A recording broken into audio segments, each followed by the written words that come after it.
Welcome to our channel plates by Luka. അപ്പോൾ ഇന്ന് ഞാൻ ട്രൈ ചെയ്യാൻ പോകുന്ന ഒരു പാലക് തോരനാണ്.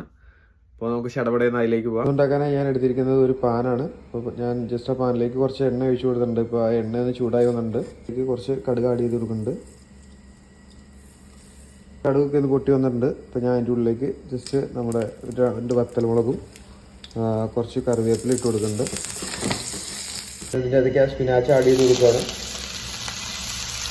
അതിനായി ഒരു ചെറിയ അരപ്പ് റെഡിയാക്കി എടുക്കണം. അപ്പോൾ അതിന് വേണ്ടിയിട്ട് ഞാൻ എടുത്തിരിക്കുന്ന തേങ്ങ, 2 വത്തൽമുളക്, കുറച്ച് ജീരകം, അതിലേക്ക് ഞാൻ കുറച്ച് ഉപ്പ് ആഡ് ചെയ്ത് കൊടുക്കുന്നുണ്ട്. ഈ ഒരു പരുവത്തിലേക്ക് നമ്മുടെ സ്പിനാച്ച് ഇപ്പോൾ വാടി വന്നിട്ടുണ്ട്. അപ്പോൾ ഞാൻ ഇതിൻ്റെ അകത്തേക്ക് നമ്മുടെ അരപ്പ് ചേർത്ത് കൊടുക്കുകയാണ്.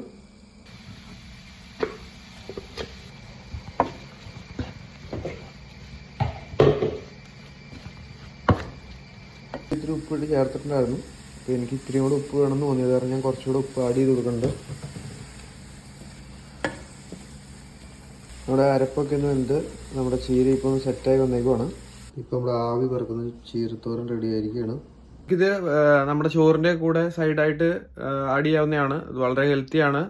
പിന്നെ അതുപോലെ എന്നും ഈ ഇറച്ചി മീനൊക്കെ കഴിക്കുന്നതിന് പകരം ഇടയ്ക്ക് ഹെൽത്തി ആയിട്ടുള്ള സ്പിനാച്ചൊക്കെ കഴിക്കുന്ന ബോഡിക്കൊക്കെ ആണെങ്കിലും വളരെ നല്ലതായിരിക്കും. അപ്പോൾ എന്തായാലും നമ്മുടെ ചാനലൊന്ന് സബ്സ്ക്രൈബ് ചെയ്ത് നമ്മുടെ കൂടെ കൂടിക്കോ. ഇനിയും അടിപൊളി റെസിപ്പിയുമായി ഞാൻ ഇനിയും വരുന്നതായിരിക്കും. അപ്പോൾ സ്റ്റേ ട്യൂൺ. Bye bye.